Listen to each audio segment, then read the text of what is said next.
आस्था सामाजिक संस्थेकडून प्रतिवर्षाप्रमाणे ग्रामदैवत श्री शिवयोगी सिद्धरामेश्वर महाराजांच्या यात्रेनिमित्त ग्रामदैवत श्री शिवयोगी सिद्धरामेश्वर महाराजांच्या मूर्तीची प्रतिष्ठापना तसेच या दरम्यान निघणाऱ्या नंदीध्वज मिरवणूक मार्गावर पूर्व मंगळवारपेठ पोलीस चौकी ते मनमथ स्वामी मंदिरापर्यंत विद्युत रोषणाई करण्यात आली। दरम्यान महादेव गल्ली परिसरात नंदीध्वजाचे आगमन झाल्यावर नंदीध्वजाचे मानकरी हिरेहब्बू यांच्या हस्ते श्री शिवयोगी सिद्धरामेश्वर महाराजांच्या मूर्तीस पुष्पहार अर्पण करून विद्युत रोषणाईचे उद्घाटन करण्यात आले। दरवर्षीप्रमाणे आस्था सामाजिक संस्थेच्या वतीनं आणि दीपगुण एकाच्या सामाजिक संघटनेच्या वतीनं आणि दैनिक लोकमत आपल्या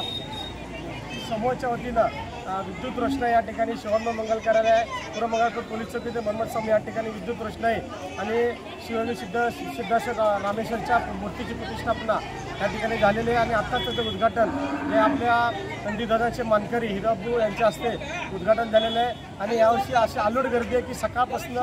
जे भक्त अतिशय रविवारी आज रविवार असल्यामुळे अनेक भक्त या ठिकाणी येतात आणि या मूर्तीची या ठिकाणी मनोभावी कामना पूजा करतात, आरती करतात। आणि ह्या वर्षी 2019 पासून हा उपक्रम आस्था सामाजिक संस्थेचे अध्यक्ष आनंदनाथ तालीकोटी आणि सर्व पदाधिकारी हर्षलभाई कोठारे असतील, देवीदेव चळीकर असतील, योगेश कुंदीर असतील, डॉक्टर महावीर शास्त्री असतील, त्यानंतर शिवरामनाथ सावळगी, सुहास छंचेरे, वेदांत तालीकोटी यांच्या माध्यमातून या प्रकाशभाई यात्रेअंतर्गत तसेच सुगंधी दुधाचं वाटप हे करून एक सामाजिक बांधिलकी जोपासत ही आस्था सामाजिक संस्था कार्य करत आहे। या प्रसंगी आस्था सामाजिक संस्थेचे अध्यक्ष आनंद तालीकोटी, देवीदास शेळेकर, सुहास छंचुरे, हर्षलभाई कोठारी, चंद्रकांत शहा, डॉक्टर महावीर शास्त्री, अनिल जमगे, शिवानंद सावळगी, महेश नळे, वेदांत तालीकोटी, अप्पासाहेब जिगजणी, प्रथमेश गावडे, सूरज छंचुरे, महेश नागणसुरे, योगीराज अरळीमार आदी उपस्थित होते।